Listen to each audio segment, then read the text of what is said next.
Здравствуйте, футбольный канал НТВ+ приглашает вас в Италию. Серия А, стадион Сан-Сиро. Через несколько минут здесь начнется матч 24-го тура итальянского чемпионата, в котором один из претендентов на Скудетто, миланский Интер, принимает Удинезе. Это игра 24-го тура. 24-го тура, который стартовал днем ранее.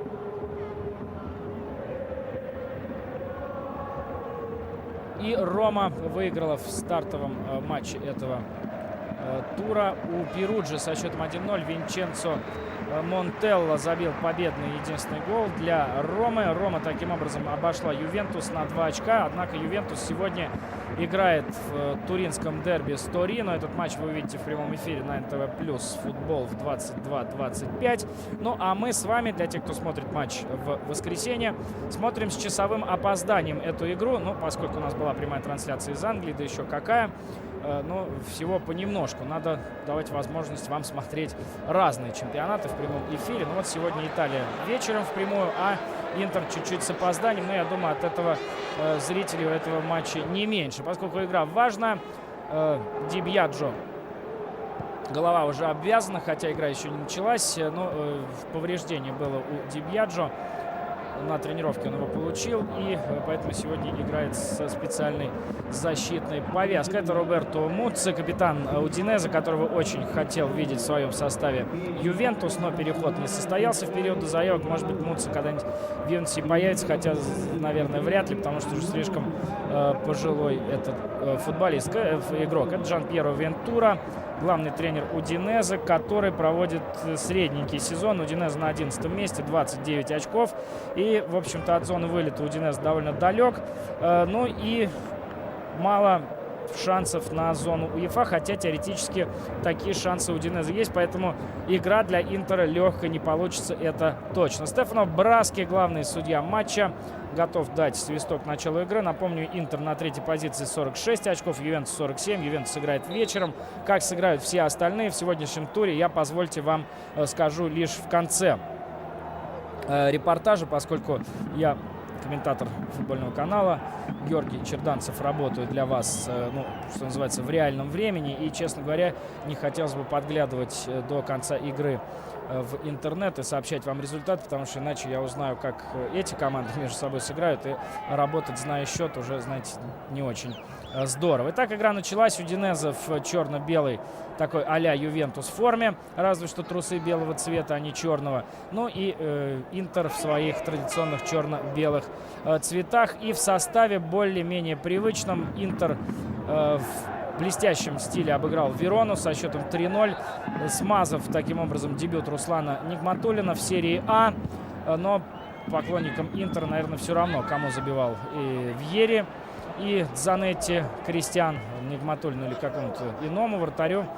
Интер выиграл и продолжает борьбу за Скудетто. Состав практически не изменился по сравнению с предыдущим матчем. В Вероне все те же футболисты, что играли в том матче на поле. Но вот по сравнению с играми 3-4 туров назад состав Интера изменился, и принципиально изменился благодаря тому, что на поле наконец появились, я так долго, честно говоря, ждал этого момента, полузащитники, способные вести конструктивную игру. Прежде всего это Фаринос, испанец, и голландец Кларенс Зедорф. Ну, раз заговорили о составе, так давайте с ними и продолжим. Итак, Интер-Милан. В воротах Франческо Тольдо, первый номер. Хавьер Дзанетти, 4-й номер. 2-й Кордоба, 23-й Матерацци и 13-й Шимич. Это оборона. Полузащита 10-й Зедорф, 14-й Ди Бьяджо и 8-й Фаринос. И 3 форварда. Вот такая схема у Эктора Купера. Ну, наверное, так относительно 3 нападающих, потому что Рекоба будет действовать больше на позиции левого такого оттянутого, что ли, нападающего. У Рекобы 20-й номер. Можно поздравить этого талантливого футболиста с возвращением в основной состав. Рекоба был дисквалифицирован на долгое время из-за паспортного скандала. Вот видите, откуда начинает атаку Рекоба. Тащит мяч. И можно пас сделать хороший. Не решил пробить Рекоба. Попал в защитника. Рекоба, игрок который, на мой взгляд, может вырасти в очень большого футболиста, но при определенном стечении обстоятельств, если они будут играть на руку этому очень талантливому игроку, обладающими, на мой взгляд, всеми качествами, необходимыми для футболиста высочайшего класса.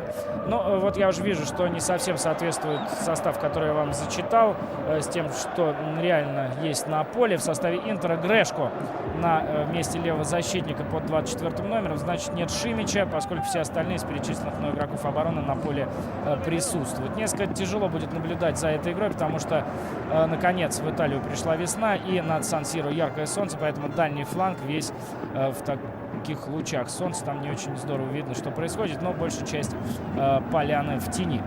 Итак, вот состав команды Купера. Давайте разбираться по расстановке. 4 защитника: Грешко слева, справа Дзанетти, в середине, в центре обороны Кордоба и Матерацци.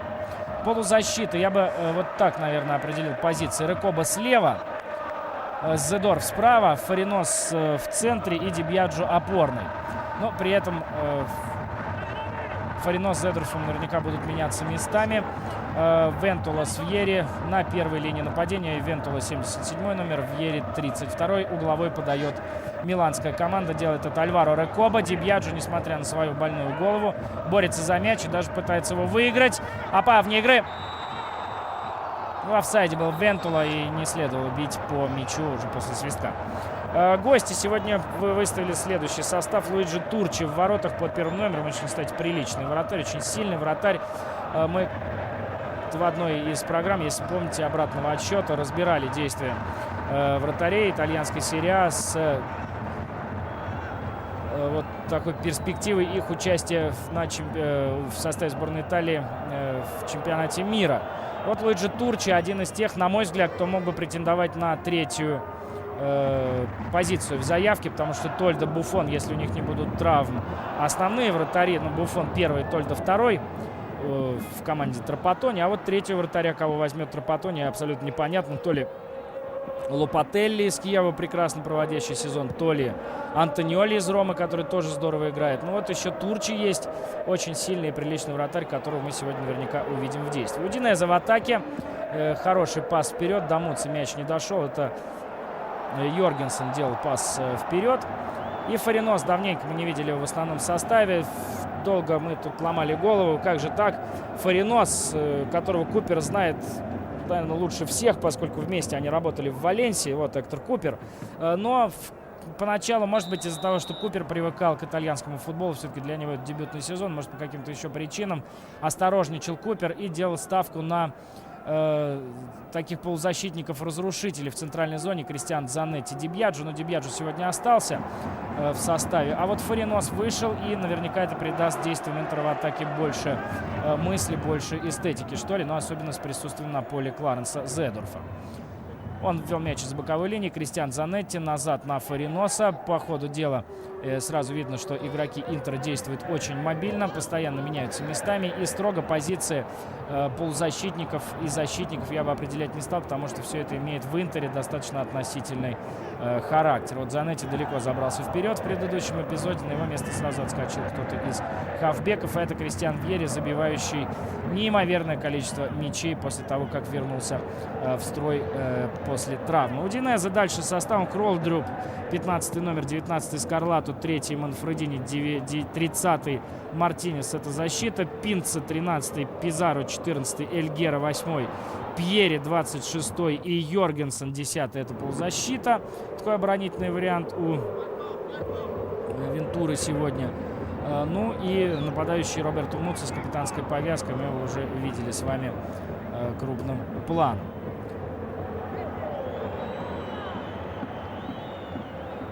Да, ну и здесь вот состав, который мне был предложен, тот, который появился на официальном сайте итальянской серии А за час до игры, не совсем соответствует действительности. Пинеда под 17 номером играет за Удинезе. Сейчас разберемся, кого он заменил и вместо кого играет. Пока мяч в штрафной площади Интера. И Франческо Тольдо четко играет на выходе, опережает Роберто Муци. 0-0 счет пока в матче Интер-Удинезе, 24-й тур итальянской серии А. То, что Интеру нужна победа, наверное, подчеркивать не стоит, потому что это абсолютно очевидно.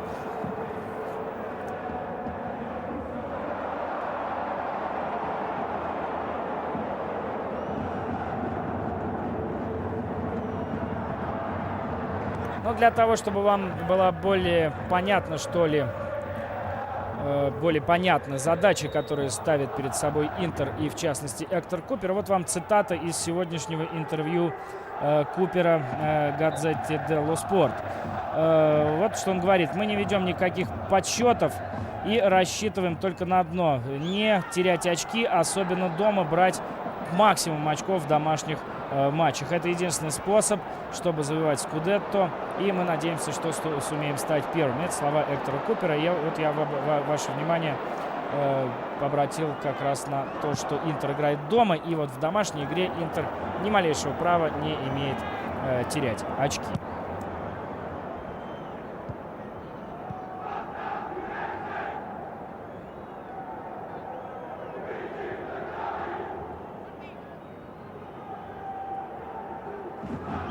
Сегодня для Интера довольно сложная в психологическом плане игра. Вы видели, что футболисты той и другой команды перед матчем вышли в таких специальных майках в память о юноше, с которым случилась жуткая трагедия. Но вообще на Сан-Сиро трагедия, к сожалению, происходит довольно регулярно. Стадион очень удобный, как, в общем, и Nou Camp, на котором я не был, но говорю со слов, скажем, Василия Уткина.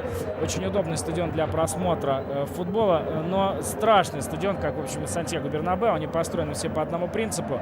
80 тысяч и практически вертикально вверх уходит трибун, не как у нас в Лужниках, под довольно небольшим градусом поднимаются вверх зрительские ряды, а на Сан-Сиро, когда сидишь на верхотуре, ну, буквально голова кружится, потому что смотришь вниз, кажется, что внизу настоящая пропасть. И вот периодически случаются несчастья, в частности, вот в прошлом году какие-то ненормальные люди, кстати говоря, поклонники именно Интера, а не Милана, притащили на стадион, непонятно каким образом, тогда в этой ситуации не разобрались, притащили мопед на трибуну и сбросили этот мопед со второго яруса вниз. Хорошо, что никто не пострадал. А вот в матче Кубка УЕФА, который Интер проводил на этой неделе и благополучно его выиграл, но вот эта радость от победы была очень серьезно скорректирована известием о трагедии, которая приключилась опять-таки на втором, тот самом злосчастном ярусе. Молодой человек, фамилия которого не сообщается, по имени Лука, упал со второго яруса, проявив, видимо, чрезмерную радость по поводу забитого Интером мяча в ворота соперника. В общем, вот он упал и, к сожалению, разбился насмерть. Естественно, это вызвало в Милане шок и шок в стане Интера. Поэтому многие заявления, которые делали тренеры и футболисты перед сегодняшним матчем, касались не столько игры, сколько вот памяти юноши этого Луки, так трагически закончившего свою жизнь на футболе. Поэтому давайте сегодня Интер строго судить не будем. Если вдруг по каким-то причинам игра у команды Купера не пойдет, все-таки, хотя чужая вроде бы жизнь, но это поклонник команды, болельщик команды, который погиб, когда эта команда играла. И, естественно, это откладывает свой отпечаток на настроение Эктора Купера и его команды. Довольно равная игра в первые минуты матча. Удинезе смело действует, довольно часто контролирует мяч на чужой половине поля, подходит к штрафной площади, хороший пас вперед, Йоргенсен. Ну и вот здесь Пинеда открывался под ним, однако Йоргенсен решил сделать пас в глубину штрафной площади на Мутце. Передача не прошла. Крупным планом на ваших экранах был Джампьеро Вентура.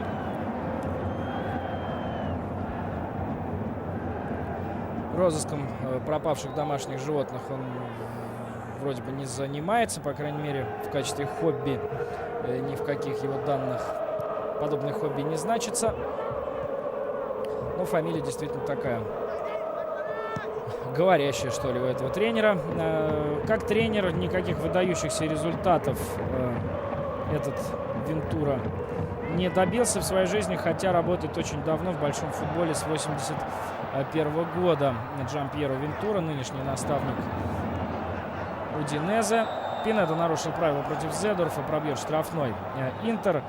В основном в дивизионах С и Б работал Вентура. И лишь один сезон отработал с Кальяри в 98-99 году. Занял вместе с командой 12 место. Потом взял Сампдорию. Но до этого Кальяри, собственно, Вентура и вывел в высший итальянский дивизион. Потом была Сампдория. И вот затем уже по ходу, кстати говоря, этого сезона у Удинезе произошла смена тренера. Вот поскольку Удинезе очень неудачно стартовал, и Вентура вот теперь новый главный тренер Удинезе. Его команда держит оборону мяча Альваро Рекоба. И Луиджи Турчи нужно быть очень внимательным, потому что Рекоба может самым неожиданным образом распорядиться мячом, вплоть до удара поворотом, казалось бы, ну, то, о чем я вам и говорил. Рекоба довольно часто, когда еще играл в прошлом году, довольно регулярно в основном составе, это Кордоба потерял ботинки и к тому же по голени получил удар защитник Интера, а Рекоба в дальнюю верхнюю девятку целился, но Турчи знает, наверное, не хуже нас с вами, как играет Альваро Рекоба, и был готов, по-моему, судя по его движению в сторону этого угла ворот, готов был к такому повороту событий. 0-0 по-прежнему счет в матче Интер-Удинезе. Как мы с вами договорились, все результаты матчей сегодняшних серии А я вам скажу, ну, давайте так, минут за 5-10 до конца этого матча, пока будем сохранять интригу. Впрочем, она и присутствует, счет не открыт. Гектор Купер подчеркнул, что его команда, ведущая борьбу за Скудетто, не имеет права терять очки. Ну, желательно вообще никакие не терять, но дома тем более.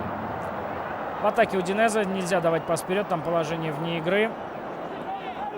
Поэтому довольно долгую паузу держит полузащитник Удинезе. И затем удар из-за пределов штрафной площади. Пизарро наносит удар неточно. Но пока команда Вентуры действует очень активно в атакующей линии.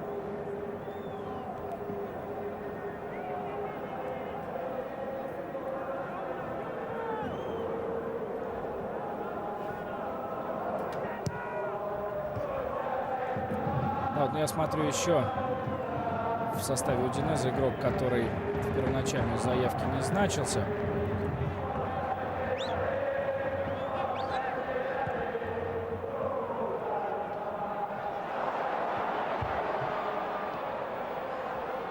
С мячом Вьери.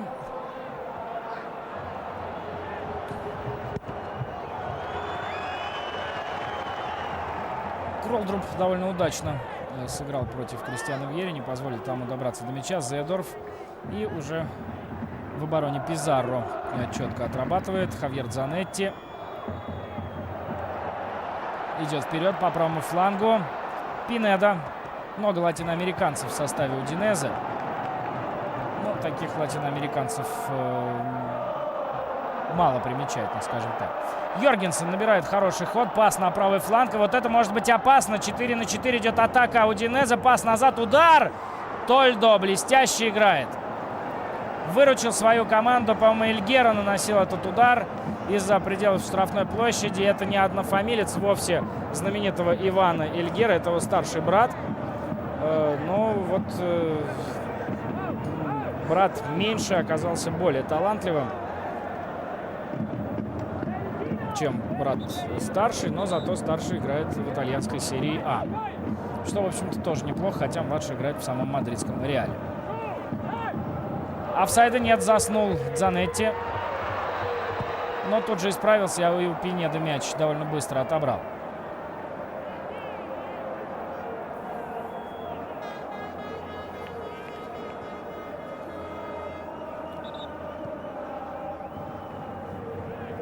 В непростой ситуации главный тренер команды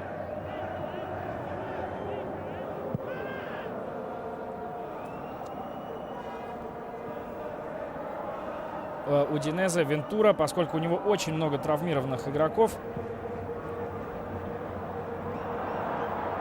В частности, травмирован уже давно Бертото, защитник Гарго, Соттил. Ди Микеле. Все это игроки основного состава. Без них, конечно, тяжеловато. Но пока вполне достойно смотрится Удинезе. Даже, я бы сказал, в некоторых игровых эпизодах переигрывает хозяев поля Удинезе и более чем активно действует в атакующей линии.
Удинезе отбил еще одну атаку Интера. Но пока Интер атакует не очень мощно. Пинеда сделал неточную передачу вперед. И Хавьер Дзанетти, капитан Интера, вводит мяч в игру из-за боковой линии.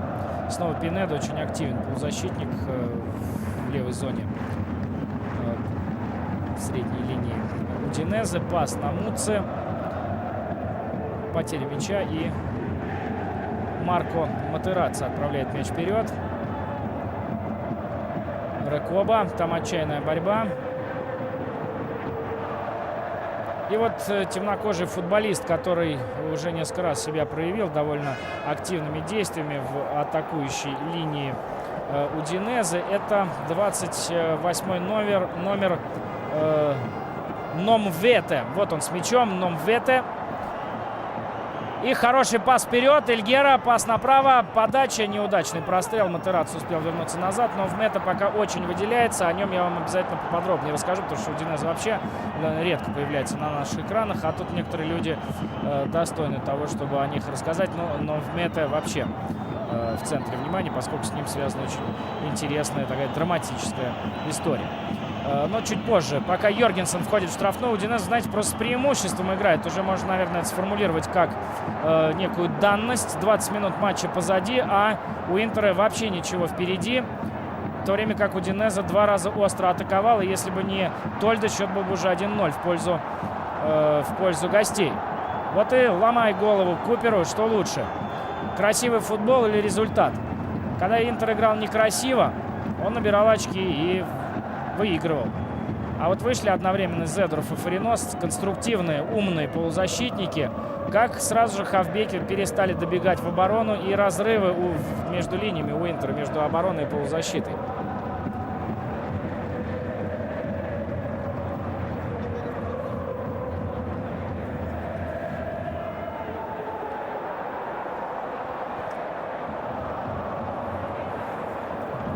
Опять ничего не получилось у миланцев. Манфредини пасует назад. Пинеда на левом фланге просит Муцци открыться. И решает не рисковать, в длинную передачу не играть. Удинезе сбивает темп, держит мяч на своей половине поля.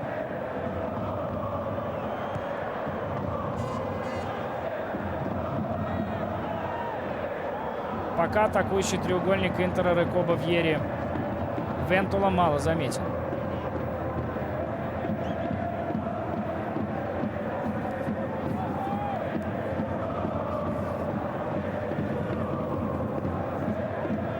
Снова потеря мяча.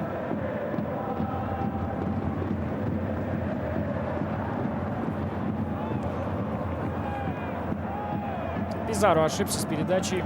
Турчи с мячом. Не торопится Удинезе, и, обратить внимание, практически нет бессмысленных передач вперед в борьбу. Вот разогнался Скарлато. И вот сейчас обнаружили Пинеду. Зедорф вообще в обороне не играет в своей зоне. Муци. Опять где Зедорф? Вот Зедорф. Так нельзя. Зедорф это прекрасно знает, что в итальянском футболе полузащитник должен сначала отработать в обороне, а потом бегать вперед, раздавать голевые передачи. Вот Занетти сил не хватит держать и Йоргенсена в своей зоне, еще Пинеду, который очень активен. Вот Зедорф отработал хорошо, пас вперед. И что дальше? Дальше Фаринос. Вьери. Рекоба.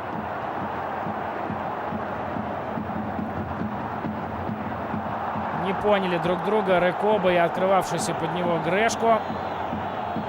Приходится словаку назад возвращаться. Ди Бьяджо. Фаринос. Зедорф. Ищут свободное пространство перед чужой штрафной площадью.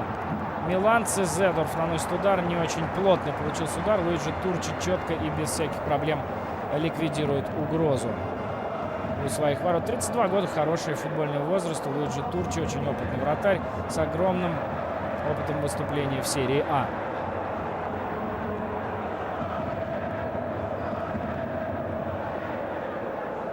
Сегодня несколько модернизировал тактику, изменил тактику Вентура, главный тренер Удинезе. Дело в том, что Удинезе свой последний матч с Болоньей провел по схеме 3-4-3. То есть в 3 форварда играли подопечные Вентуры, Муци, Йоргенсен, Номвете.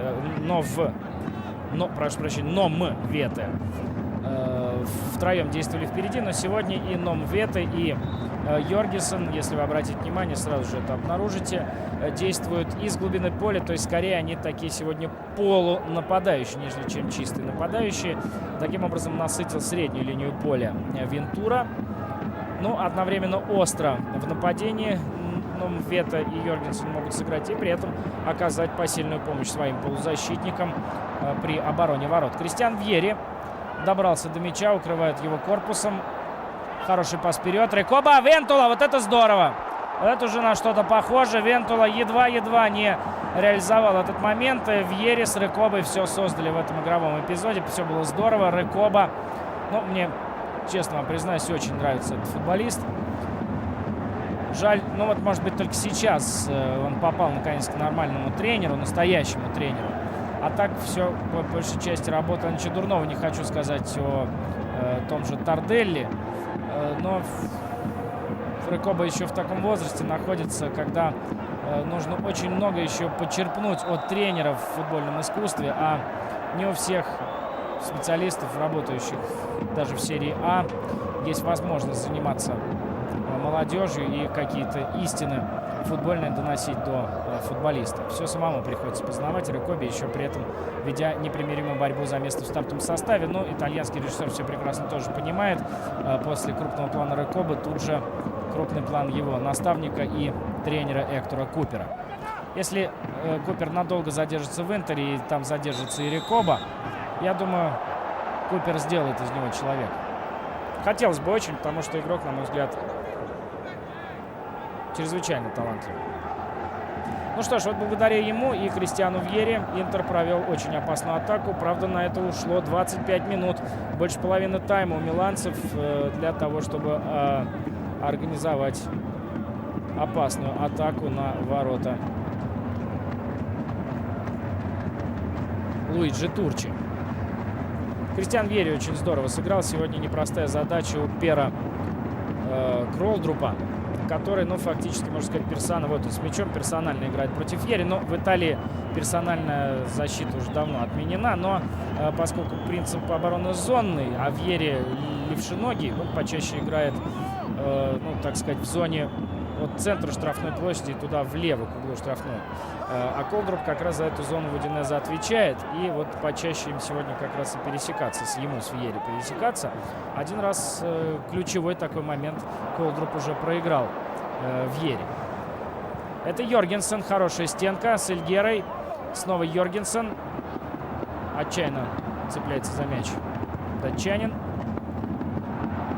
Пас вперед, Рекоба. В очень хорошем настроении сегодня действует Альваро Рекоба. Уходит от Пинцы. Подача. И Турчи не рискнул. Не знаю, что скажет на это Владимир Маслаченко. А Владимир Маслаченко скажет, что Турчи виноват в этом пропущенном мяче, я думаю. Потому что не очень ловко отбил Луиджи Турчи мяч. Недалеко от своих ворот. Как-то неуверенно он вышел на этот мяч. И сам себя, по-моему, Луиджи Турчи корит за ошибку. На подборе оказался игрок Интера. И Кристиан Вьерри в своем стиле, недолго думая, не тратя ни секунды на обработку мяча, что есть сила, от души приложился. И 1-0. Интер доказывает свой класс. Форца Лука.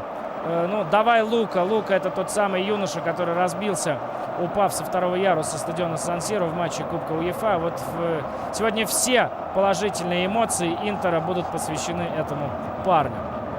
Что и подчеркнул Кристиан Вьерри, забивший свой очередной мяч в чемпионате Италии. Результативность просто потрясающая у этого форварда. Какое чувство позиции. Никакого вне игры здесь и не было в помине. Кларенс Зедорф выиграл здесь подбор, между прочим. Ну что ж, 1-0. Интер выигрывает. В общем-то, при равной игре, довольно тяжело складывавшейся до этой минуты для Интера, важный с психологической точки зрения гол. Ну что ж, молодой датский защитник, всего лишь 4-й раз в жизни вышедший в основном составе Удинезе, 22-летний Пер Крольдруп из сборной Дании, упустил своего именитого визави Кристиана Вьерри. 1-0 впереди миланский Интер.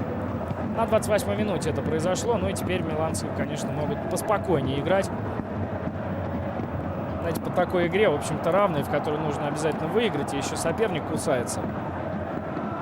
Тут фактор гола может иметь очень большое значение. По раскрепощеннее должен заиграть Интер сейчас. А вот Удинезе сложно. Идти большими силами вперед нельзя, потому что оставлять свободные зоны для Вьерри, Рикоба и Вентела — это гибель. С другой стороны, надо что-то пытаться организовывать в атакующей линии подопечным Вентуры.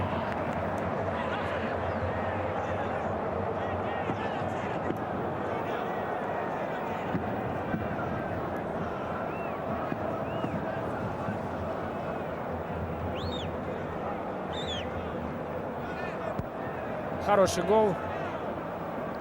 И чувство гола, конечно, у Вьерри развито просто превосходно.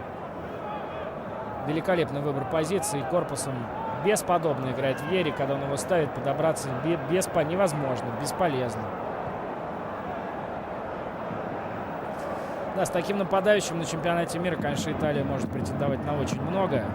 И мне вообще, честно говоря, ну, поскольку мы смотрим матч итальянского чемпионата, я думаю, мне позволите такое небольшое отвлечение. Я не совсем понимаю, почему так мало вообще говорится об Италии, когда рассуждают о фаворитах чемпионата мира. Смотрите, какой нападающий будет действовать в сквадре Адзурри на Мундиале через 3 месяца. Я думаю, форму Вьерри за это время не растеряет. Наоборот, еще только будет набирать. Ведь вы помните, сколько он пропустил в начале сезона. Соскучился по футболу и, наоборот, только разгораться, я думаю, будет у Вьерри голевой аппетит к весне, к лету. К тому же сил он явно больше других сохранит, поскольку, опять-таки, возвращаемся к тому, что сезон он начал позже других. Все как-то больше в центре внимания. Аргентина, там, Франция, Испания, Германия. А вот об итальянцах как-то говорят мало. Хотя, как мне кажется, Италия обладает таким сейчас составом превосходным. Вообще ни одного слабого места, ни одной позиции даже спорной нету в итальянской сборной. Там только вопросы могут вестись о том, кого из 2 или 3 игроков экстра-класса поставить на определенную позицию. Но Трапатони, еще к тому же тренер-победитель, уж кому-кому, а ему опыта вообще не занимать ни у кого из тех, кто в качестве тренеров приедет на чемпионат мира. Так что итальянцы, я думаю, могут не просто сюрприз преподнести, а если свою силу сыграют.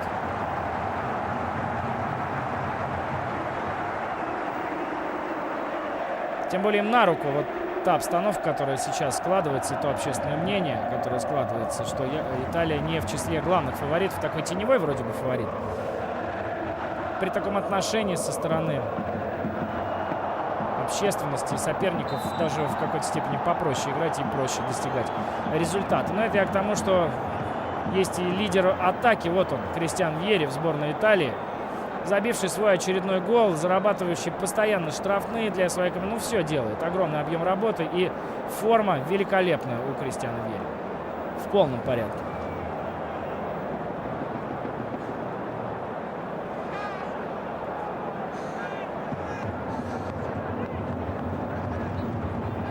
Луиджи Турчи не рискует, готовится к опасному удару Альваро Рекоба, обладающего великолепным ударом с левой ноги, очень хорошо поставленным. И для Рекоба, в общем-то, это несерьезное расстояние.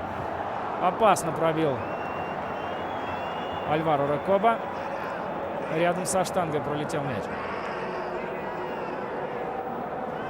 А Купер все-таки, как мне кажется, не очень доволен тем, как действует его команда.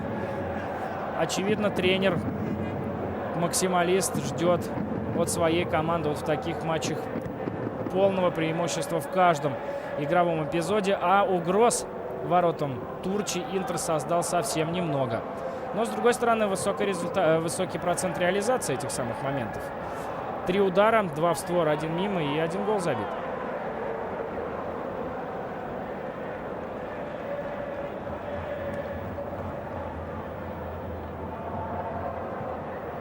Дзанетти пасует вперед, не точно. Как-то немножко охладил наступательный пыл у Динезе пропущенный гол. Йоргенсен. Эльгера назад. Скарлато.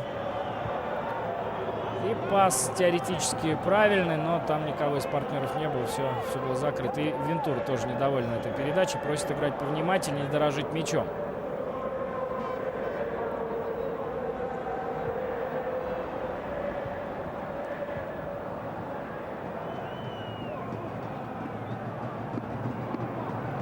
Нарушение правил. Звучит свисток Браски.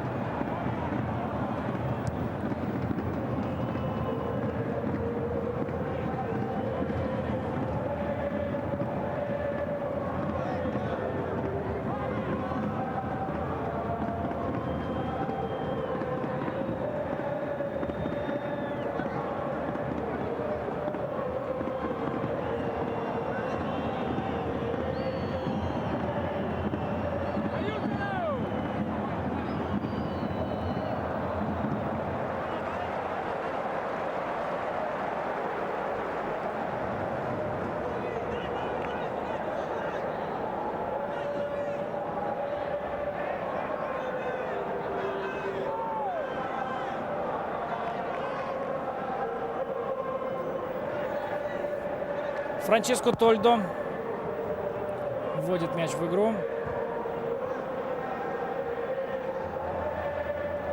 Кролдруп выиграл борьбу на втором этаже. Кордоба.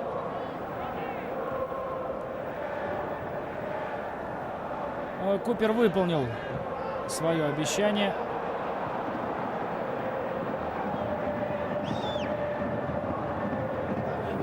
И перевел Кордобу на место центрального защитника, в котором на этой позиции Кордоба себя поувереннее чувствует.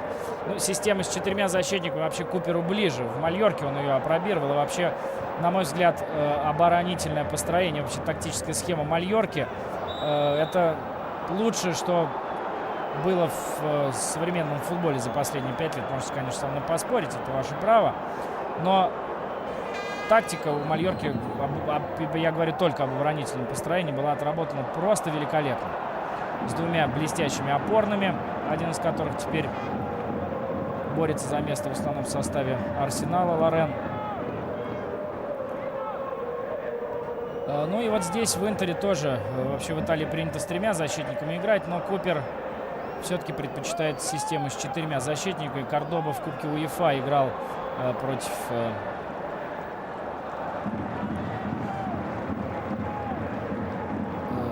соперника Интера на месте левого защитника, но сегодня вернулся в строй Грешко, и поэтому Кордоба составляет пару Матерацци в центральной зоне, а Грешко закрывает левую бровку. От Вентула, похоже, уходит мяч.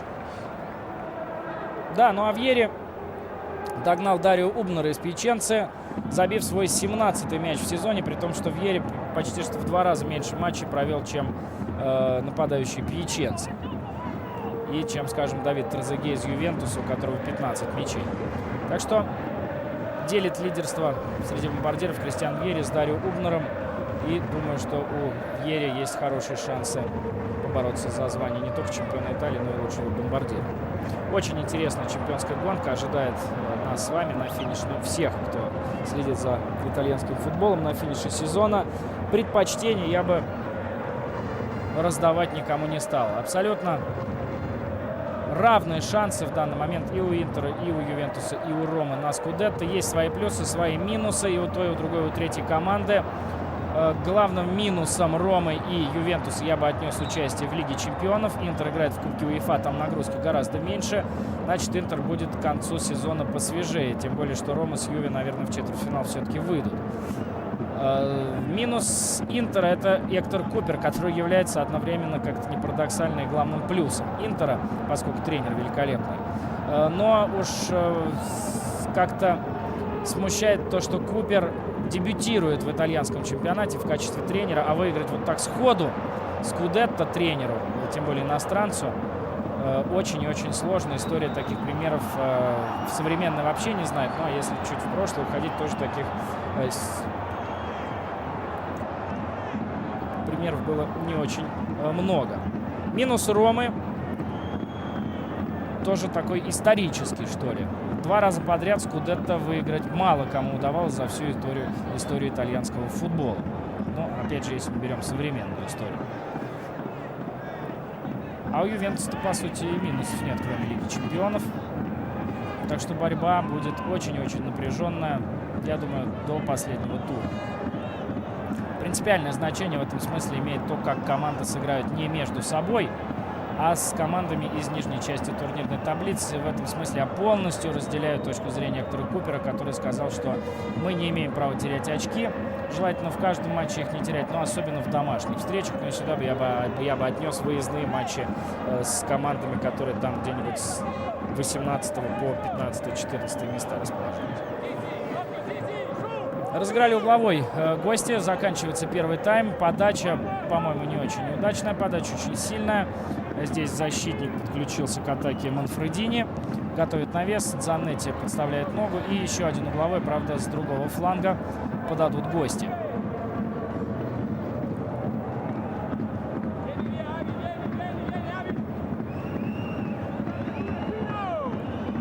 Пять минут до конца первого тайма. Ну, наверное, пару минут еще будет добавлено. Подача.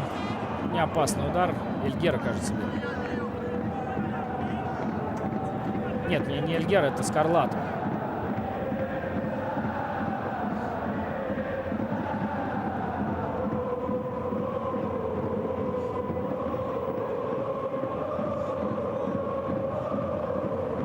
Не так много народу пришло на сегодняшний матч, но, возможно, в какой-то степени это связано вот с трагедией, произошедшей на матче Кубка УЕФА, и с гибелью юного поклонника Интера, разбившегося о барьерное ограждение. Номвете, активно игравший на первых минутах матча, немножечко потерялся, но я о нем вам во втором тайме обязательно расскажу. Историю, связанную с этим талантливым южноафриканским игроком. Задумчив Вентура, непонятно, что делать, какие принимать меры по спасению игры, которая вроде бы в целом складывалась в первом тайме для Удинезе очень удачно. Но кто же виноват, что в составе Интера есть Кристиан Вьери? Сколько же было в этом сезоне матчей абсолютно равных, не выигранных по сути Интером, а выигранных Вьери. Ну, например, выезд с Перуджей, когда очень плохо играла и та, и другая команда, а Вьери взял во втором тайме и забил, после чего Перуджа играть перестал. В других матчах, когда тоже мало что получалось у Интера в атаке, Вьери брал и забивал из ничего, создавая гол.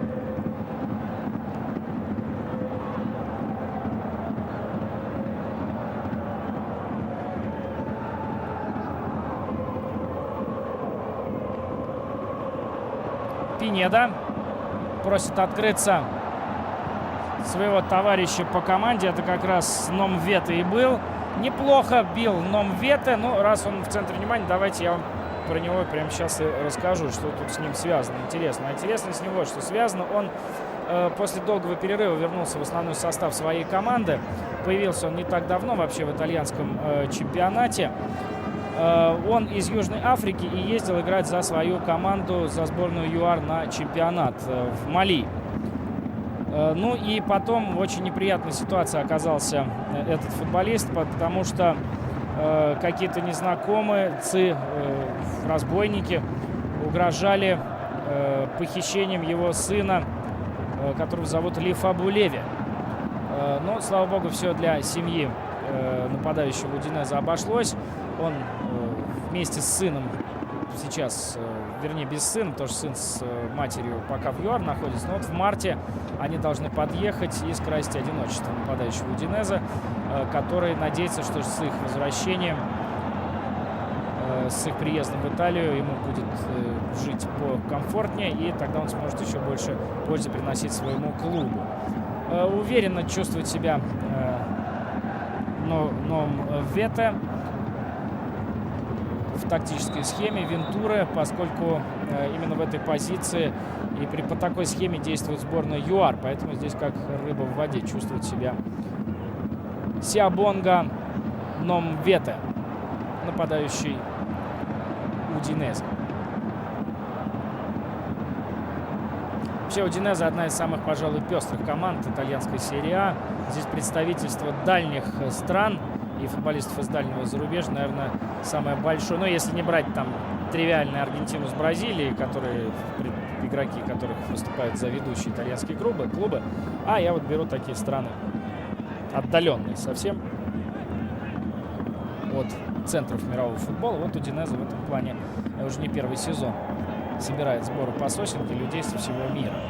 Ну, Кальяри еще такая похожая команда была, но может это совпадение, может нет, но вот Вентура с обеими командами работает в качестве главного тренера. Скарлато пасует вперед, не точно, совсем что-то потерялась игра. Удинезе в атаке, Зедорф, Дибьяджо рядом с ним, пока ему мяч не дает. Вот только что Дзанетти его наконец разыскал. Матерацци. Заканчивается первый тайм. Фаринос по флангу. Грешко, Рекоба. Нет, с ударом все в порядке у Рекобы. Немного мяч не так лег на ногу Альваро Рекобе, как ему хотелось бы. И все, основное время первого тайма истекло. И ничего не добавляет судья. Значит, 1-0 после первого тайма. Гол забил Вьери. В общем-то, при равной игре ничего выдающегося Интер сегодня не показал. Но главный результат. Качество игры можем оценить. Нет, еще не свисток. Нет, свисток. Трель такая соответствующая концовке тайма прозвучала из уст и свистка Антонио Браски. 1-0 и продолжим смотреть эту игру прямо почти что без всякого перерыва.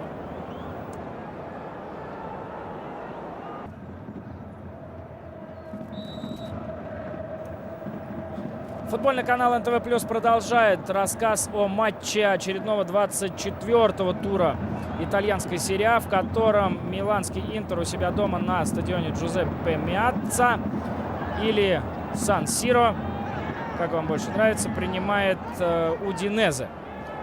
Интер сыграл трагическую ситуацию, которая предваряла вот этот матч. Смерть болельщика Интера, молодого человека по имени Лука, которому сегодня посвящают все свои положительные эмоции. И, в частности, гол свой Вьери посвятил этому парню, разбившемуся на матче Кубка УЕФА, упав со второго яруса стадиона Сан-Сиро, который сегодня совсем, может быть, по этой причине и не заполнен. 1-0 Интер впереди. В матче, в котором Интеру победить нужно во что бы то ни стало. Очень и очень важная игра для подопечных Эктора Купера. Напомню вам составы играющих команд. Начнем с Интера. Интер в воротах Франческо Тольдо. В поле справа в защите Кристиан Дзанетти. 4-й номер в центре обороны Кордоба. 2-й, 23-й Матерацци. Слева Грешко, 24-й номер. Полузащита справа 10-й Зедорф. В центре 8-й Фаринос. 14-й Дибьяджо. Слева, пожалуй, что Альваро Рекоба. 10-й номер, 20-й номер. И впереди 78-й Вентула. 32-й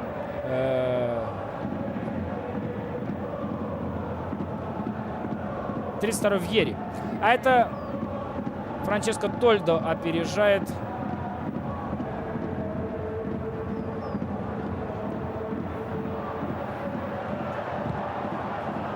Новмета.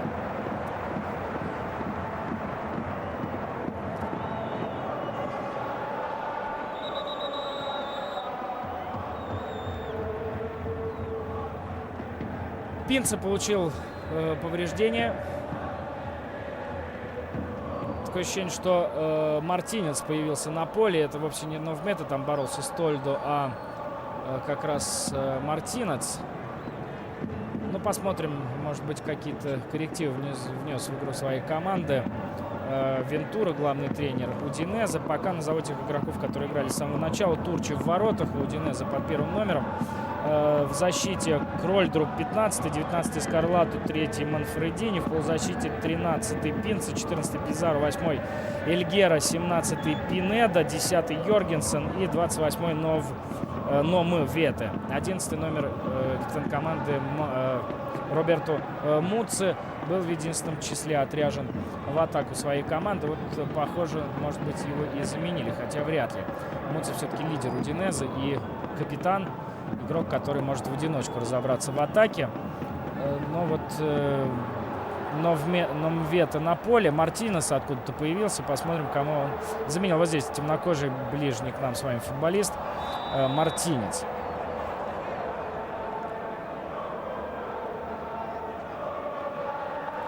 Да, ну заканчивая историю с Номвете, он играл в одном клубе пока что до сих пор. 24 года этому футболисту. Играл он за клуб Кайзер Чифс из Южной Африки. В последнем чемпионате забил аж 17 мячей в 25 матчах.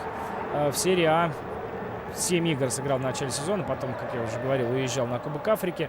По возвращении пока ничего не забивал. Нет, Роберто Муцци вот там впереди на своем месте.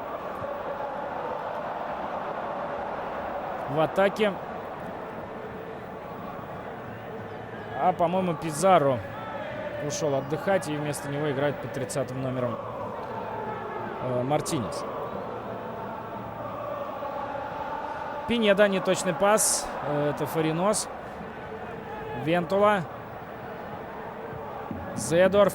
Хорошая передача вперед. Дальше, что хитрое здесь задумал Фаринос, и потеря мяча. Кролдруп довольно смело идет вперед. Хорошая передача. И на левом фланге Номвете. Через Пинеду решили сыграть гости. Вот Номвете получает мяч. Хорошую технику демонстрирует. Нет, это не Номвете, а это Мартинец. Ну, Мартинец чаще в левой зоне играет, а как раз Номвете и в первом тайме играл на месте такого правого оттянутого нападающего.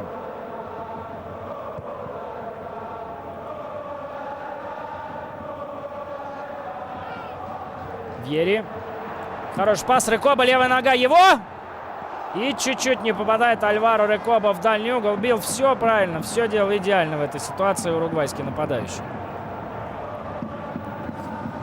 Вот кто может неожиданно блеснуть, то есть вполне предсказуемо, но должен, наконец, проявить себя по-настоящему на международном уровне. И хорошо, что Уругвай попал на чемпионат мира.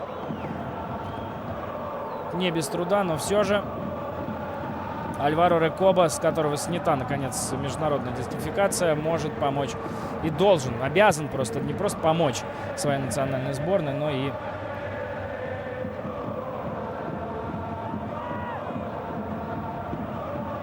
стать одним из лидеров и, может быть, даже открытием в Мундиале.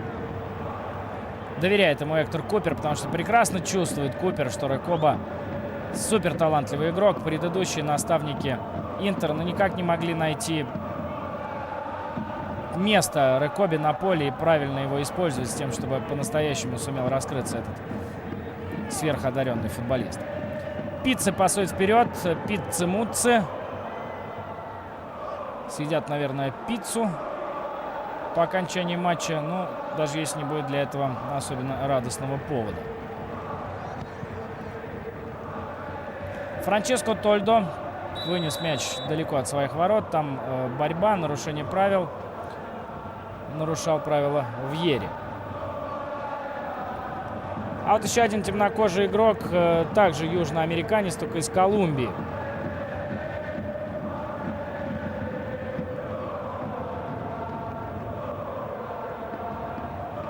Только в этом сезоне появился в составе Удинезе, и это вообще первый зарубежный клуб Мартинес. Но я вам говорил о том, что Удинезе, как и Кальяри, два клуба в Италии, Бари еще тоже такая команда есть, которая специализируется на привлечении малоизвестных иностранцев из дальнего зарубежья и не из Бразилии, а Аргентины, потому что это дорого. Денег нету на покупку дорогостоящих игроков. И вот такую обкатку, что ли, в европейском футболе, в серии А получают как раз в подобных клубах футболисты, которые затем, ну, за редким исключением, в никуда и пропадают.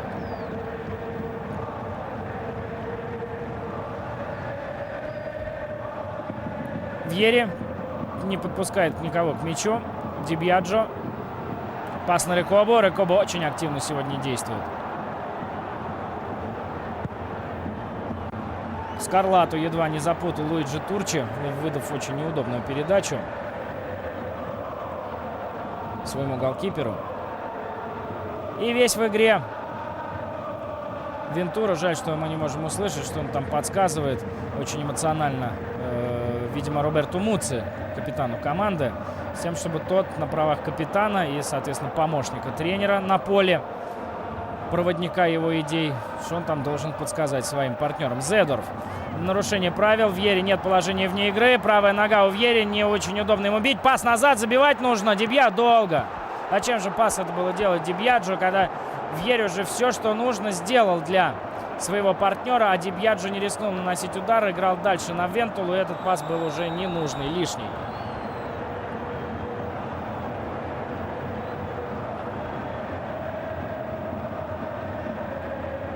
Да, командира полка не получилось из Ди Бьяджо в этом игровом эпизоде.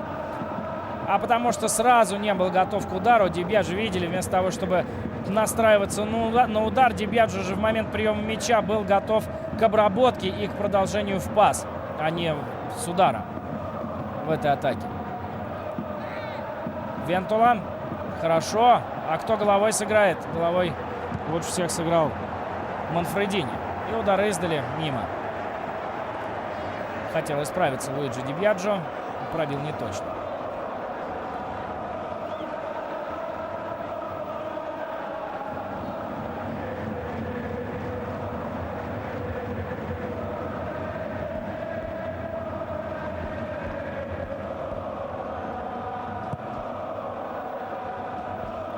Не очень много ударов сегодня по воротам наносит и та, и другая команда. Интер пока почетче выполняет, реализует те немногие возможности, которые появляются. Хороший пас. Вентула назад. Ди Бьяджо отыграл борьбу. И дальше вне игры Вьери был, по-моему.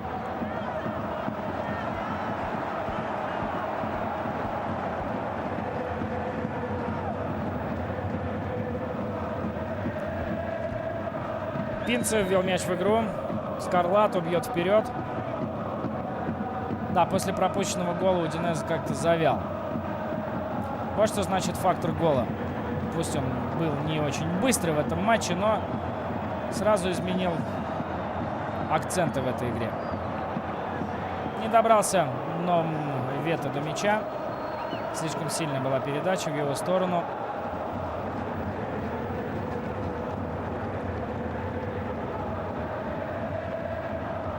Снова Скарлато. Зедорф. Занетти. Ди Бьяджо. Пас на фланг на Вентулу, но Вентула там нет. Вот тут он есть, но опаздывает. Толкает Манфредини. Штрафной удар пробьют гости.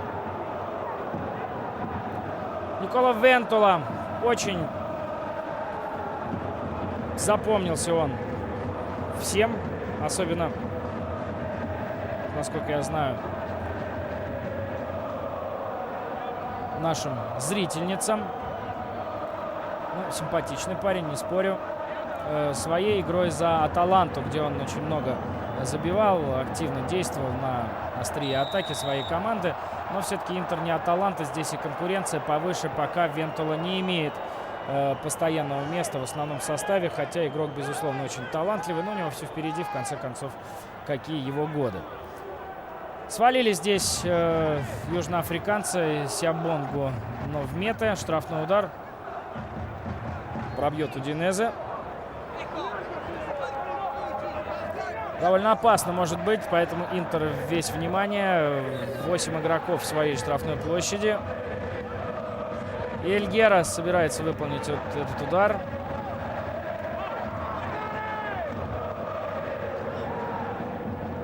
Нет, не Эльгера, а Пизарро.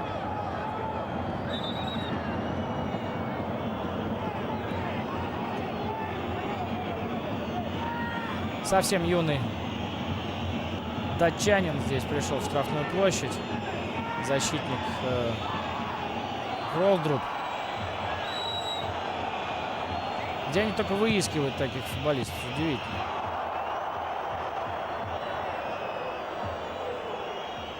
Наверное, запросто мог бы в чемпионате России этот Кролдруп играть. Потому что стоит, наверное, не может по определению. Это игрок, тем более защитник из Дании. 18 лет, ну каких он денег стоит? Наверное, никаких. А вот играет в серии А.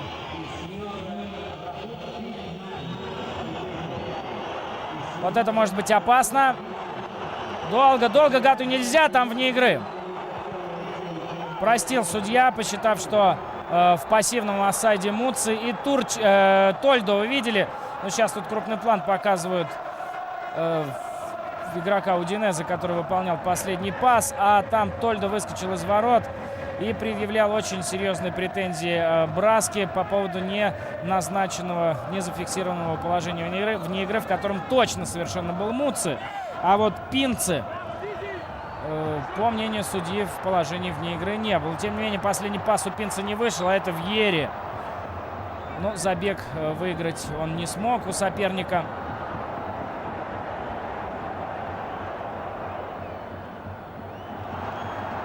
И рискованная вылазка большими силами на чужую половину поля для Удинезе обошлась благополучно. Зедорф пасует на Вентулу, на правом фланге Вентула, 1 против 2 соперников. Здесь и Мартинес отошел назад.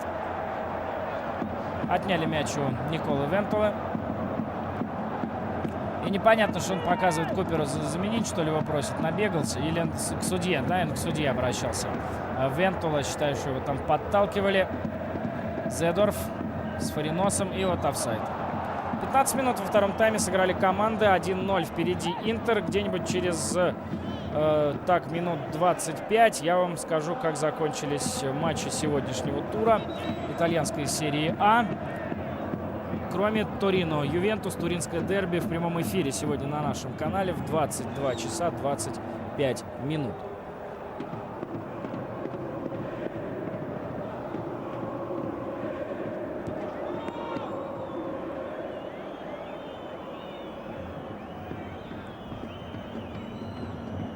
Еще одну атаку пытается начать Удинезе. Пас на Муци.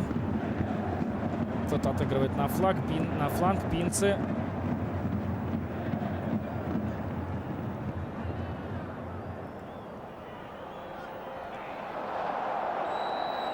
Хорошей техникой обладает этот южноафриканец.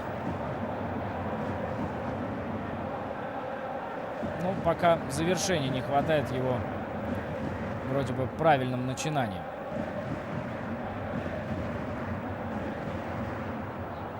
У Вентула отобрали мяч, и тут же в очень жесткий в отбор вступил Фаринос. Ди Бьяджо, там Зедорф убегает далеко на фланг. Ох, как едва не обрезал Зедорф своих партнеров. А это потеря мяча. Кордоба ошибся. Муци не с кем обыграться. Приходится на Эльгеру играть назад. Снова Эльгера.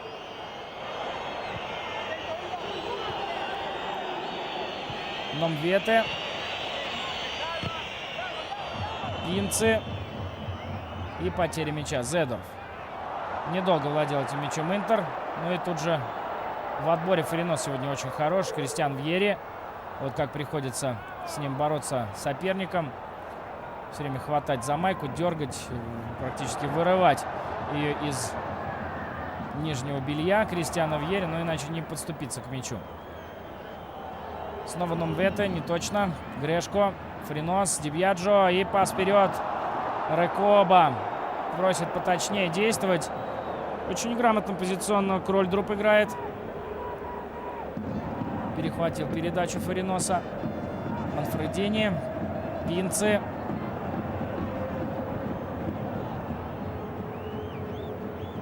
Снова Пинци. Неплохая стенка, но дальше что? Дальше потеря мяча. Фаринос. А вот это уже может быть очень опасно. 3 защитника. Очень большой разрыв между линией обороны и полузащиты у Удинезе. Альваро, ой-ой-ой. Свалился мяч с ноги у Рекоба и полетел совсем, я думаю, не туда, куда хотел бы запустить его.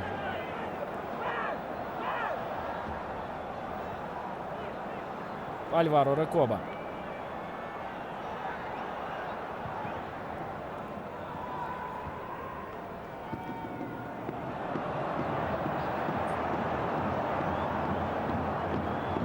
Подножка. Пизару досталось по ногам. Да, нету, знаете кого? Йоргенсена нету на поле. Вот, кого заменил Мартинес. А Пизару как раз на поле. Сейчас был в кадре, но мало вообще принимал участие в последних игровых эпизодах. И еще одну замену готовит, не еще одну, а первую замену готовит Эктор Купер.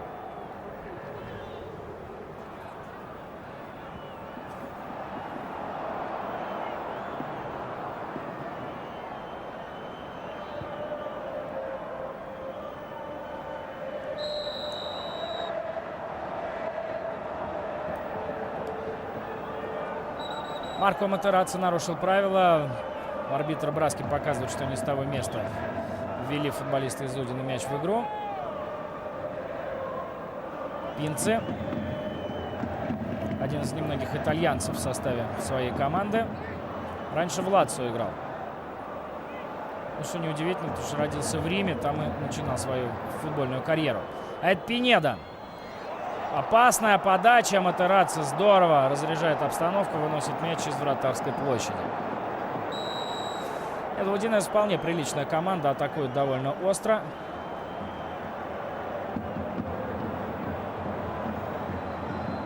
Вместо Фариноса Консесао выходит на поле. Вот интересно, какие сейчас перестановки произойдут в составе Интера. Ни разу в жизни не видел, чтобы Консесао играл в центральной зоне, а не на фланге. Фаринос играл центрального полузащитника. Что это значит? Это значит, что Консесао побежит на свое место правого полузащитника. А видите, он Зедорфу уже пальцем показал, где Кларенсу стоит поиграть дальше. А именно в центре полузащиты. И видите, где Зедорф. Вот он. Вот такие перестановки произошли в составе Интера после замены. Консесао освежит игру на правом фланге, безусловно. Удар по ногам, штрафной. Да, вот такая команда. Разношерстная Удинезе, молодые итальянцы, мало известные испанцы и масса латиноамериканцев со всех практически испаноязычных стран. Чили, вот Пизару из Чили, Колумбия, Уругвай.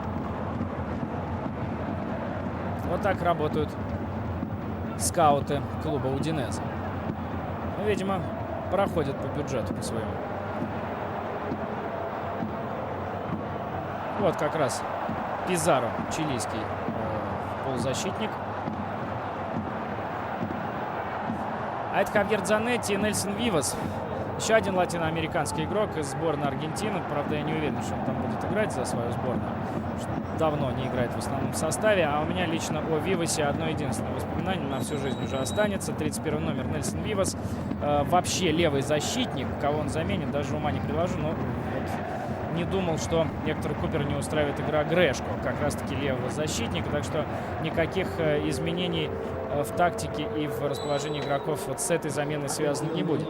А Нельсон Вивас лично мне запомнился, возможно, одним из самых драматичных матчей английской премьер-лиги, когда несколько сезонов назад Арсенал вел. Вот опасный момент, выход 1 на 1, Вьери.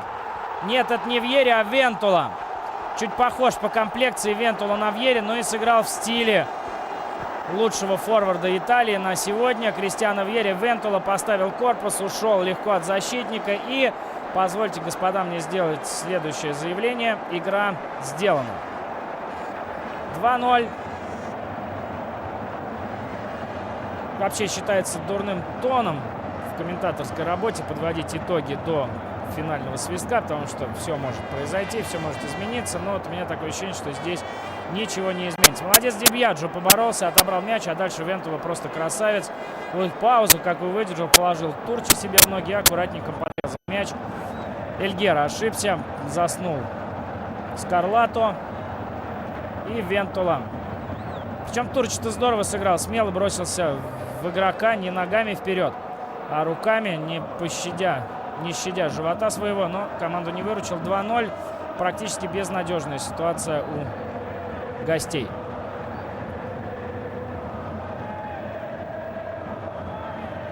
Ну что ж, на мой вкус повеселее такой Интер с Фариносом и Зедорфом в составе, с более такой нацеленной на конструктивные действия полузащиты. Муцци отбрасывает мяч назад, удар. Эльгера пришел исправляться. Ну давай, Мартинес, обостри интригу. Нет, не сильный удар, не и Мартинес. Все время их путают, потому что они меняются местами постоянно. Теперь в левой зоне оказался южноафриканец Номвете. Неплохо бил, только не сильно. Так под удар-то себе неплохо он подработал мяч, но только за счет идеального выбора позиции. Вот 2 раза подряд играет как здорово. И в отличие от Турчи, вынес мяч куда надо. Там Альваро Рекоба был на подборе и выбил уже мяч совсем далеко от ворот. Да, Нельсон Вивас в матче Лидс-Арсенал, когда Арсенал и Лидс вели борьбу в последнем туре, все решалось. Арсенал играл, дай бог памяти, игра рукой, с Тоттенхэмом у себя на поле. И, кажется, 3-1 тогда выиграл. А Арсенал играл на Элленд-Роуд с Лидсом. И Арсеналу нужно было выиграть кровь из носу. Этот матч Вивас тогда играл, числился в Арсенале, но тоже мало играл, привлекаясь регулярно при этом почему-то в сборную Аргентины. И там произошла такая ситуация, что счет был 0-0. Арсеналу надо было выигрывать. Лидсу вообще ничего не надо было, потому что он строго занимал там 4-е место, вне зависимости от результата. И Найджелу Уинтерберну, защитнику Арсенала, наступили на нос, разбили все лицо в кровь. И пришлось Венгеру делать вынужденную замену. Минут за несколько, я уже не помню, там совсем мало осталось времени до конца матча. Вышел как раз на замену Нельсон Вивас вместо Винтерберна при счете 0-0. И буквально в следующей атаке Лидса Вивас элементарным образом зевнул за своей спиной Хассельбайнка, который тогда за Лидс играл. Лидс забил гол, Арсенал проиграл 0-1 и лишился чемпионского звания, потому что Манчестер свою игру выиграл. Вот такой вот Нельсон Вивас, который сейчас вышел в составе Интер. Ну, игрок, наверное, которому не стоило бы приковывать так много внимания, но вот такой эпизод не самый, наверное, приятный в его карьере имел место. Ну а что на поле? На поле Удинезе пытается что-то создать, пытается нагнетать скорость, увеличивать скорость, идет вперед Пинеда, при этом оглядывается назад. В ужасе, не ударит ли кто-нибудь его по ногам, но Консесао пока в игру толком не вошел, не помогает впереди, не помогает в атаке. Дибьяджо очень большой объем сегодня работы проделал полузащитник Интера. Марко Матерацци ошибся, выбил мяч непонятно куда. Это скамейка, тренерский штаб Удинезе. Что сказать Вентуре? Вроде играла его команда неплохо. Чуть-чуть бы повезло в первом тайме. Забили бы гол. Глядишь, по-другому дело пошло. Ну и все, решили мелкие эпизоды. 2 ошибки, по сути дела. И вот вам класс Интера. Практически из ничего создано 2 гола. И каково исполнительское мастерство игроков миланской команды. Зедорф. Консесао. Не торопясь, Интер идет вперед. Консесао не знал, что ему делать с мячом, поэтому полез в обводку на Эльгеру. Ошибся.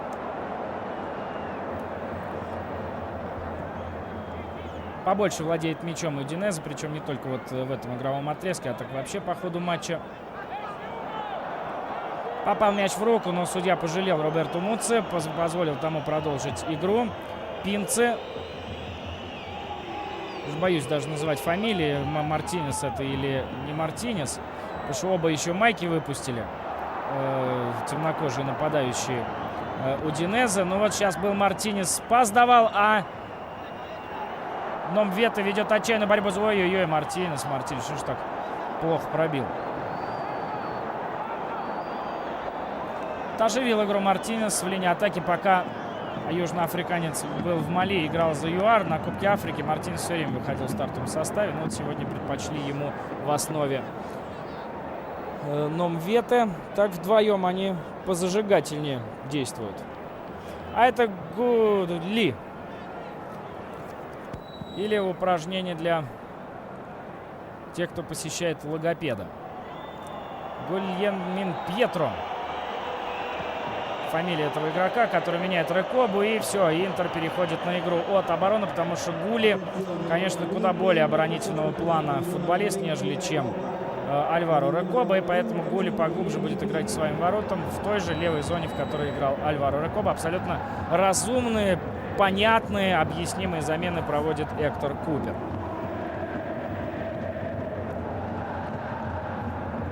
Гульен Пьетро. Попробуйте раз 10 подряд произнести эту фамилию и ни разу не запнуться. Если получится, значит, у вас хорошая дикция. Только быстро, не по слогам. По слогам неинтересно. Но вот итальянские комментаторы и журналисты сделали себе такое послабление. Взяли, просто обозвали его Гули, и все. Не мучиться с произнесением этой длиннющей фамилии, которая, наверное, и если бы ему какую-нибудь форму приобрели в магазине «Три толстяка», я думаю, все равно бы, наверное, не поместилась надпись на спине. А это подача со штрафного. Вивас почему-то играет не на левом фланге, но это же не важно, где играет Вивас.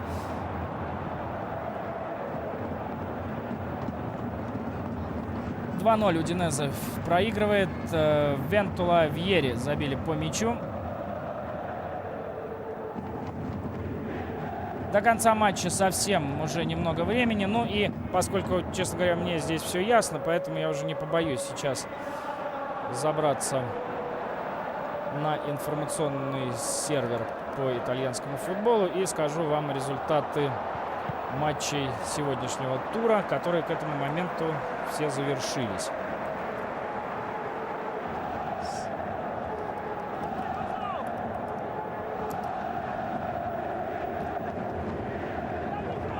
Пока Интер подает угловой, до конца матча меньше 15 минут. Никола Вентула, автор второго забитого мяча.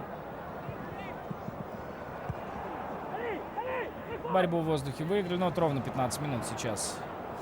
Секундомер высвечивает, остается до конца игры. Хавьер Дзанетти первый на мяче, бьет вперед. Точно на Консесао. Сохранит ли тот мяч в игре? Сохранил и еще даже штрафной заработал, по-моему, для своей команды. Манфреди не нарушил правила. Ну что ж, Удинезе в целом, подводя предварительные итоги, провел неплохой матч. Но немного не повезло гостям. А Интер, что Интер? Вот есть такое, знаете, существует, ну, не только в футболе, вообще в командных видах спорта такое суждение, что классная по-настоящему команда, даже играя плохо, когда что-то не получается, обязана добиваться результата, обязана набирать очки. Это мастерство тренера, это класс команды. Вот Интер демонстрирует этот класс с января, где-то после Рождества. Что-то разладилось в механизме команды Эктора Купера. Ну, может быть, это было и логичное следствие того, что нельзя в одном ритме провести весь чемпионат. И начал Интер очень здорово. Функциональная яма преследует и встает на пути любой команды, тем более в таком сложном турнире, как итальянская серия А. Поэтому неудивительно, что рано или поздно Интер должен был сбавить обороты. Но вот при этом стоит обратить внимание на то, что Интер во всех этих матчах, играя очень плохо, набирал очки и продолжает оставаться в лидирующей группе. Как минимум Интер достанет Рому, если оформит победу в сегодняшнем матче, а Ювентус начнет туринское дерби с 3-го места вместо 1-го, на котором был вчера днем Ювентус, но потом выиграл Рома. А вот теперь еще один конкурент Интер близок к тому, чтобы взять 3 очка. В атаке Удинезе Номвете.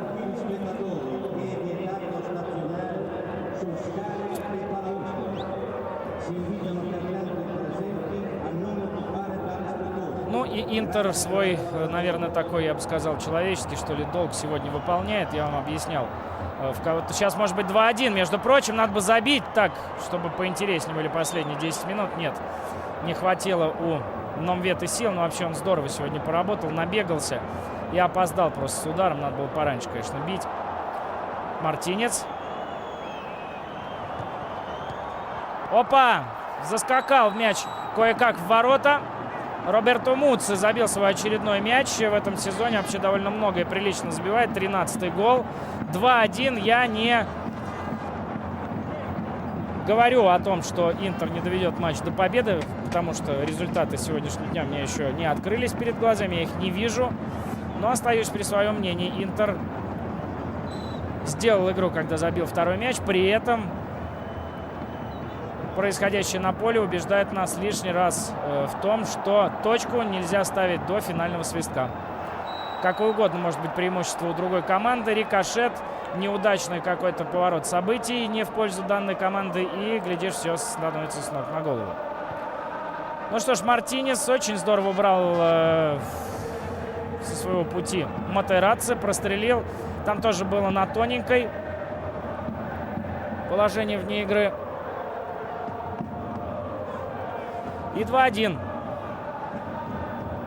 Что ж, по счету интрига обостряется до нельзя в сегодняшнем матче.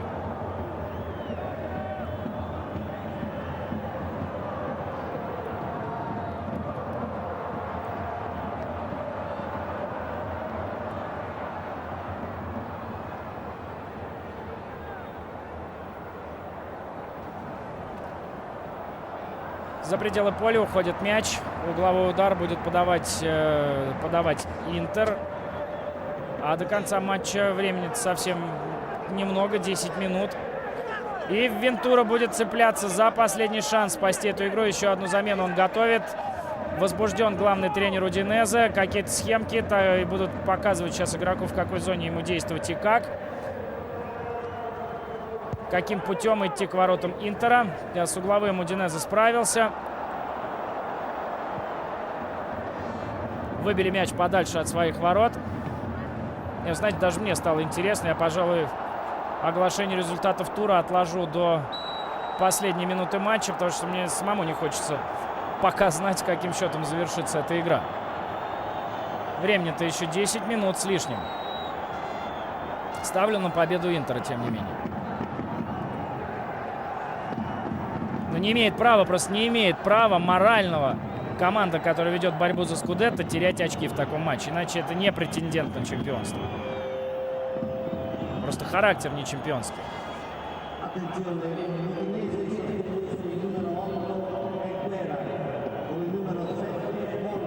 Варли выходит под 7-м номером на поле вместо Эльгеры. Еще один представитель дальнего зарубежья в Удинезе. Команда из Удина в атаке. Манфредини неплохо. Консесао отборолся хорошо. Матерацци, пас вперед. Вентула, Вьери слева. Справа Консесао. Вьери что делает? Ну, а каков датчанин-то юный, а? Смотрите. Поставил корпус, самого Вьери оттер от мяча. И еще смело и так решительно двинул мячом в ногу Вьери и отыграл мяч для своей команды. Отдувается Колдруб. Вот такие ребята растут в недрах итальянского футбола и набираются там опыта. Консесао. А Интер сам понимает, что счет-то скользкий. Надо бы третий забить на всякий случай. Не получилось. Точная передача. Пизарро, пас вперед. Пинцы, хорошая передача. А тут 3 в 3 атака. Еле ползут полузащитники Интера. Уже устали они тоже. Муцци поднял голову, прострел. Зедорф вернулся на место опорного полузащитника. Отыграл четко в своей зоне. Манфредини опередил Вентулу, Пизаро, Зедорф, желтая карточка. Ну, вообще-то надо по окончании эпизода Браски показать горчишник Зедорфу. Очень грубо сыграл Кларенс в этом эпизоде. Атака Удинезе продолжается. Стенка. Справились с ней миланцы. Возня. Что дальше? Пас. Офсайд.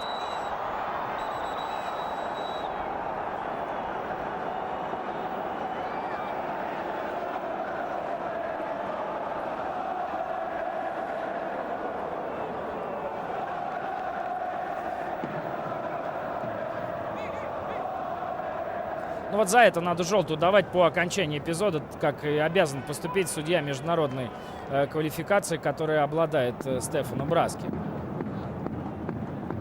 Нехорошо. Надо все-таки наказывать за такие дела.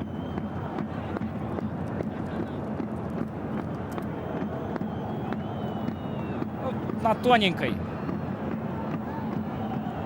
Да, это не легче проблема, чем проблема допинга, как я уже говорил. Поди тут установи правила одинаковые для всех арбитров, чтобы трактовали их одинаковым образом во всех матчах судей. Постоянные ошибки, и конца этому не будет никогда. Зедорф. Пас на Гули. Удар вперед. Ой, Вьери с лета пытался нанести удар. А это что? Это штрафной. Показывают гости, что они играли в мяч. Недоволен Пинца решением арбитра. Рекобы на поле нет. Но прихватил, конечно, Пинца Ди Бьяджо за руку. И было здесь нарушение правил. Но есть Зедорф, есть Ди Бьяджо, которые могут нанести удар. Есть и Консесао, который тоже неплохо бьет, но, правда, редко. Но в Парме, когда играл, часто бил издали.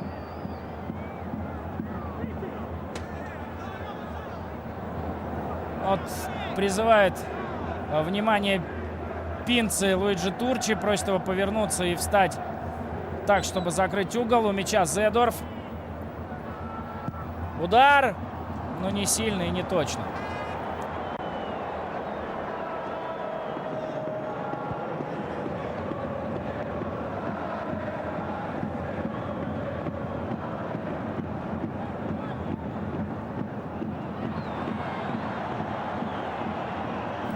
(2-1) по-прежнему счет, а до конца матча осталось совсем немного времени. Вентура весь в ожидании. Может быть, произойдет чудо. 5 минут до конца игры. Ну, не 5, чуть больше, сколько-то арбитр добавит. Отчаянную борьбу за мяч уже даже после свистка продолжают футболисты. Штрафной быстренько разыграли гости. Готовит удар вперед. Скарлато, неточный пас. Интер же тоже на отбой играет, ничего особенного не придумывая. Ди Бьяджо. Навес. Вьери. И надежно действует Турчи.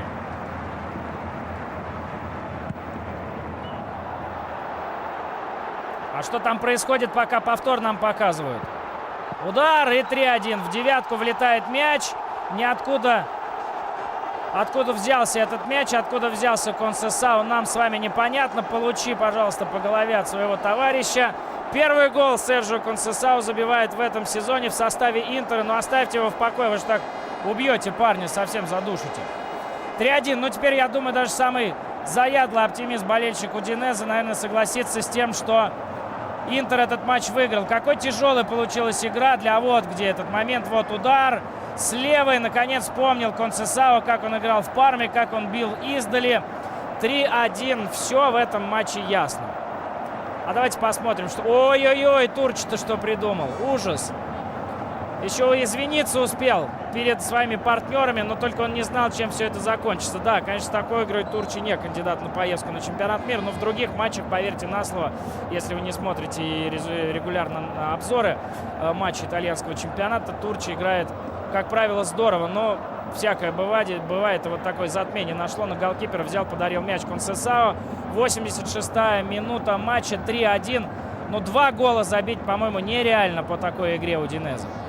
Хотя сдаваться, похоже, команда не собирается. Ди Бьяджо отыграл в отборе, бьет вперед. 3-1 по-прежнему Интер выигрывает. Вентула, Вьери, Консесао отличились у Интера. Муцци у Удинезе. Команда из Удина атакует. Очень неплохая команда. Кстати говоря, Зедорф. Так, ну все, я не верю, что Удинезе спасет этот матч, чтобы не происходило, поскольку на пятки наступает нам прямая трансляция из Германии, поэтому подводить итоги у меня времени не будет. Называю вам результаты сегодняшнего тура итальянской серии А.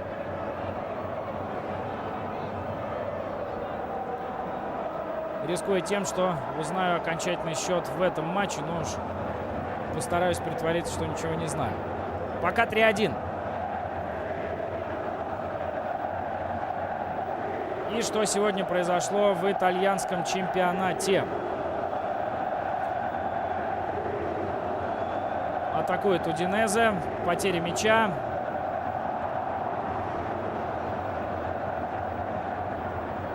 Пас поперек поля.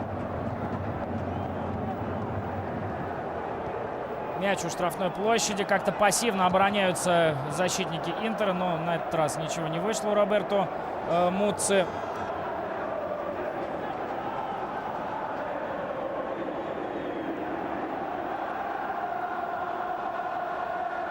Еще один пас штрафной. Какая упорная команда это Удинезе, а? Навес. Борьба за мяч. Там Хавьер Дзанетти вынес мяч за пределы. Удар 3-2. Ха-ха! Вот это да! Пинца из-за пределов штрафной площади наносит этот удар. Компьютер, как всегда, в нужный момент подводит. Не хочет показывать мне результаты сегодняшнего тура итальянской серии А. 3-2 за 2 или сколько там, 3 минуты до конца матча. В шоке Тольдо. На пинцы так не кидаются. Какой гол, оказывается, важный. Консесао забил. 3-2 Интер. Тяжелейший матч получился. Но мы, собственно говоря, с вами не сомневались, что игра получится очень сложная. А где же подбор, а? Чемпион, вернее, команда, претендующая на чемпионство. Ну как же так можно? Где опорные полузащитники? Где Зедорф? Где Ди Бьяджо? Это непонятно, Савину. Как можно позволять такие удары наносить из-за пределов штрафной площади? Безобразие просто. И в очень сложную ситуацию ставит себя Интер за несколько... Там уже, может быть, секунд, если их умножить на 3 или на 4, эти 60 секунд до конца матча. 3-2 Интер выигрывает. Браски показывает желтую карточку. Напряжение достигает уже точки какой-то, я не знаю, сколько там ампер или ватт, в чем это измеряется. Еще раз смотрим удар Пиццы из-за пределов штрафной площади. Офсайд там был, конечно же. Но об офсайдах мы сегодня поговорили, по-моему, более чем достаточно.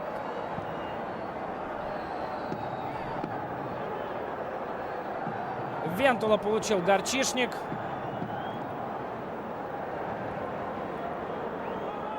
Три минуты еще в распоряжении Удинезе для того, чтобы спасти игру, а Интеру все-таки довести матч до победы. А у моего компьютера, чтобы наконец заработать и помочь мне сообщить вам результаты сегодняшнего тура. Ну, если не получится, то уж тогда придется вам дождаться ближайшего выпуска информационной программы «Свободный удар».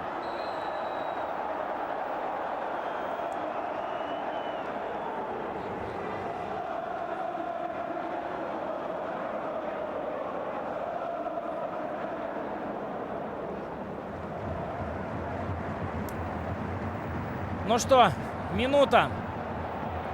Нет, две минуты до конца игры. Вентула получил по ногам. Это все в пользу Интера. Время работает на Интер. 2 минуты. 2 минуты отделяют Интер от победы, от того, чтобы достать Рому. Тогда, если Интер выигрывает, 49 очков набирает. И все ждем окончания матча, вернее, начала и окончания туринского дерби. Кто станет лидером, мы узнаем уже ближе к за полночь. Зедорф. На Вентулу. Мяч уходит за пределы поля. Нет, вы знаете, господа, уж вы меня простите, но результаты я вам никак назвать не успею, потому что вот здесь я вижу уже почти что начинается супер игра в Ливеркузене, Байер Дортмунд. Поэтому как только звучит свисток, я сразу же с вами прощаюсь и таблицу проанализируем потом. На данный момент 3-2. Интер выигрывает в очень получившемся захватывающем драматичном матче Интер-Удинезе. Вьери, Вентола, Консесау забили у Интера. Муцципинцы все-таки заработали себе на пиццу, забили по 2 мяча, но, похоже, свою команду спасти они не могут. 10, нет, еще не 10 секунд до истечения второй добавленной минуты, еще минута. Минуту играть командам. Мяч в штрафную площадь направляется. Подача. Тольдо выходит, забирает. Минута. Минуту можно держать мяч. Нет, держать можно 6 секунд, а потом еще нужно 54 секунды повозить его где-нибудь. На правом фланге Консесао. Тут никого нет вообще. Весь Интер в своей штрафной площади. Консесао берет игру на себя, побежал вперед. Но просто реально не останется времени потом у Удинезе добить мяч до чужой штрафной. Турчи. А вот результаты появились. Аталанта Лацио 0-1. Поборский забил победный гол за Лацио. Верона проиграла Болоне 2-1. Значит, Нигматуллин пропустил еще 2 мяча. Кьево Бреша 1-1. Фиорентина Лечи 1-2. Пьяченца Парма 2-3. Венеция Милан 1-4. 1 гол забил Каладзе. Да, вот мне подсказывают, Нигматуллин не играл, хотя обещали, что будет играть. Играл Ферон, но и слава богу, что Руслан не играл и не пропускал. Но обо всем об этом чуть позже. Прямо сейчас я с вами прощаюсь. Как только прозвучит финальный свисток, репортаж вел Георгий Черданцев. 3-2. Интер догоняет Ювентус. Ждем окончания туринского дерби. И начала тоже. До свидания.